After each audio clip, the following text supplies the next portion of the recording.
Welcome back to another episode of Rock Boys Football. By far, the most fascinating conversation to have around this Oregon Ducks team going into the offseason, going into the 2025 year. What is the ceiling of this Oregon Ducks team going into 2025? You make no mistake about it. It's national championship in the 2025 year. And I feel pretty comfortable getting up here and saying that, look, as long as Dan Lanning is running this program up in Eugene, the roster is going to be national championship caliber every single year. Now, I think the more important conversation, the more exciting conversation to have is, hey, what needs to happen for this Oregon team to reach their ceiling and go out and win a national championship in 2025? I got, five talking points that I want to get into, but I want to start with kind of a broader take about Oregon going into the offseason, going into 2025, and that is you compare this Oregon team in 2025 to the team that we just saw in 2024. 12 months ago, we didn't really have that many question marks about what this Oregon team was going to look like and what Dylan Gabriel was going to be as a quarterback and what this offense was going to look like. You kind of knew what it was going to look like. You just weren't really sure if it was going to be good enough.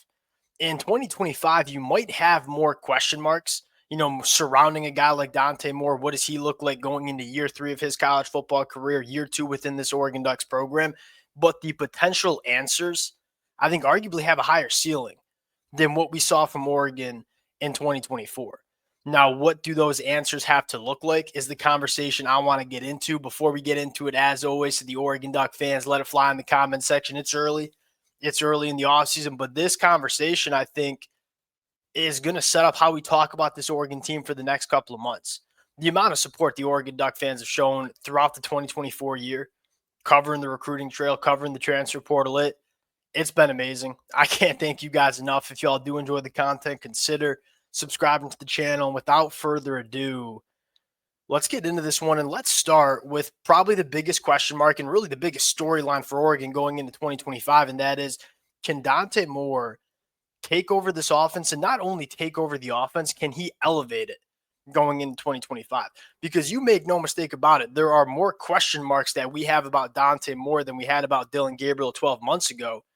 But the potential answers, what Dante Moore can be in this Oregon offense, it's a higher ceiling than what Dylan Gabriel could provide.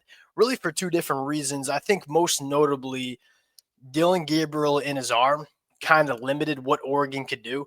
Look, DG, elite processor, rarely put the ball in harm's way, was very, very accurate in those short intermediate route trees, right? There was a lot of boxes that Dylan Gabriel checked and was very good for Oregon in 2024.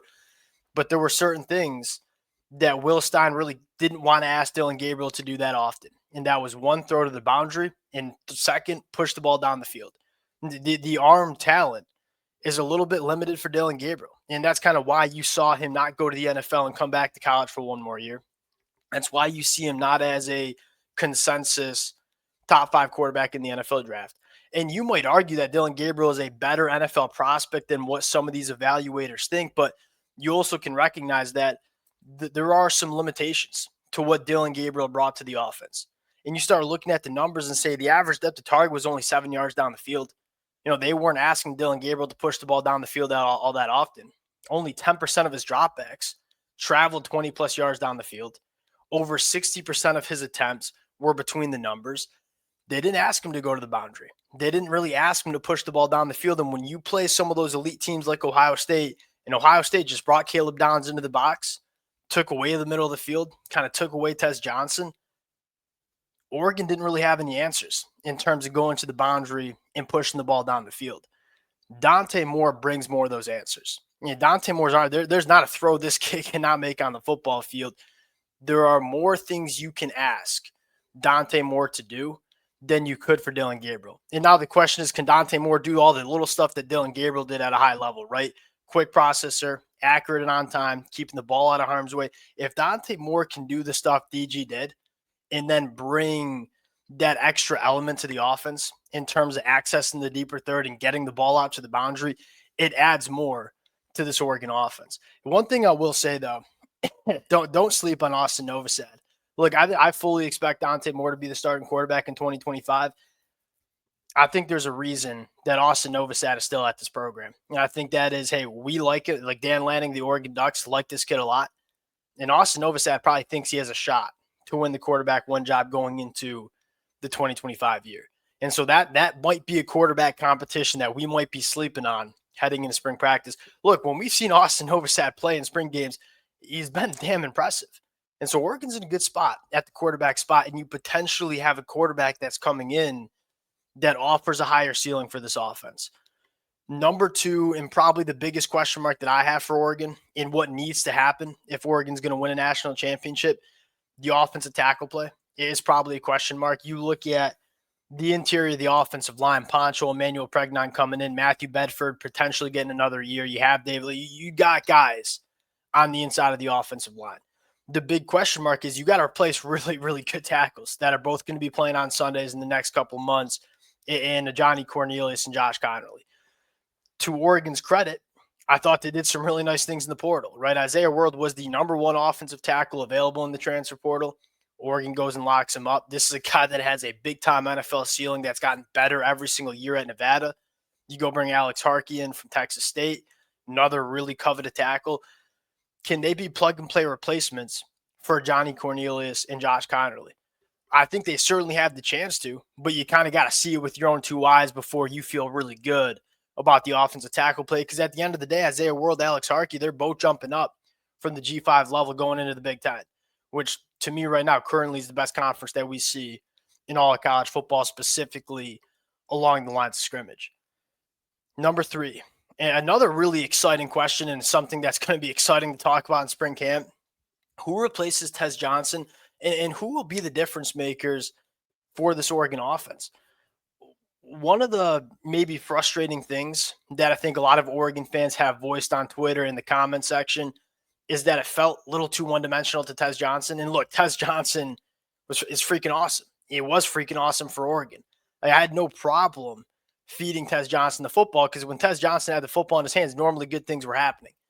Again, in that Ohio State game, especially with Evan Stewart out, and they did a lot to take away Tez Johnson using Caleb Downs. It didn't really seem like Oregon had another guy. Now, who are going to be the guys that can change games for Oregon on offense? And we saw yesterday with Ohio State, it's so important to have a multitude of guys that can change games. You know, Jeremiah Smith, Emeka Kabuka, Carnell Tate. There's three guys for Ohio State that can change the game. Who are going to be that for Oregon? I think you first look at Evan Stewart, who's coming back. That's massive. He's probably going to be the wide receiver one. Look, to Corey and Moore, I'm going to put some real high expectations on this kid, but I think it's what he's capable of doing. We saw Jeremiah Smith. We saw Ryan Williams come in as true freshmen, completely change how their respective offenses operated. I think that DeCorian Moore is kind of on that level. I think he's a special, special kid that maybe Oregon was lacking in the 2024 year.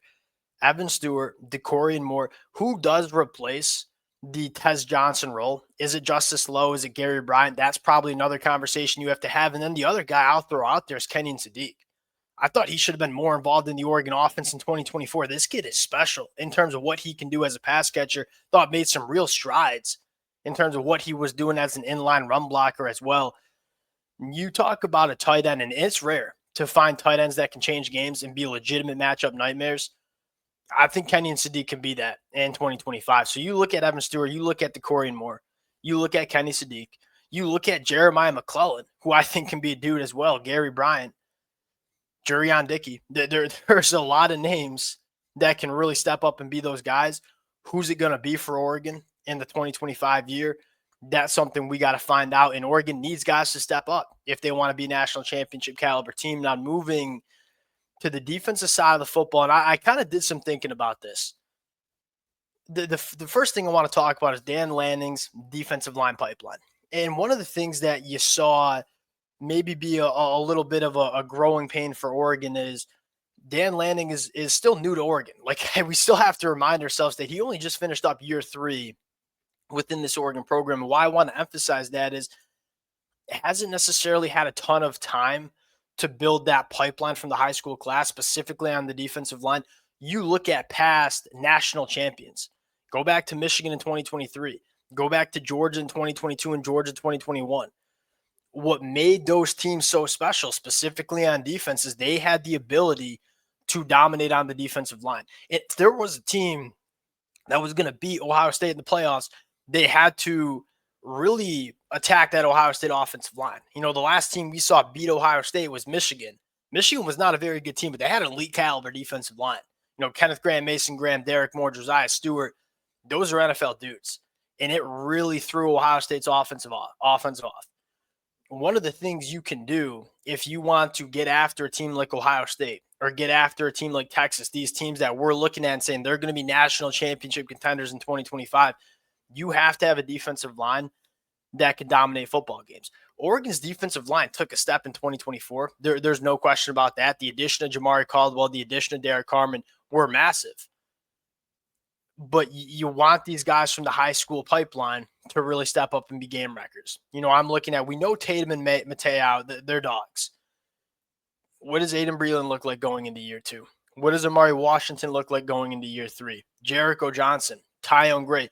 Can those guys that Dan Lanning recruited out of the high school ranks become difference makers and game changers on the defensive line? Because if you want to beat these teams like Texas and Ohio State, you got to smother them up front. And it's not easy to do, right? Because we all know what Texas and Ohio State do recruiting on the offensive line.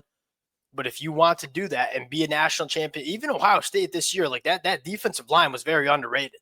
And we saw that defensive line in the Rose Bowl against Oregon really dominate that football game. You got to have a dominant defensive line. It's pretty much every national champ for the last 5 years has had a defensive line that's been elite. That needs to happen. And the only way to really build this through the high school trail. Going into year 4 with Dan Lanning, now getting all these guys within the program, he's clearly put an emphasis on recruiting the line of scrimmage, specifically on the defensive line. That's a big storyline. Like Dan Lanning knows the recipe because he was running that Georgia defense when they won national championships. You know, if you can have a defensive line that dominates a football game, puts you in a really good spot to stop some of these high-flying offenses.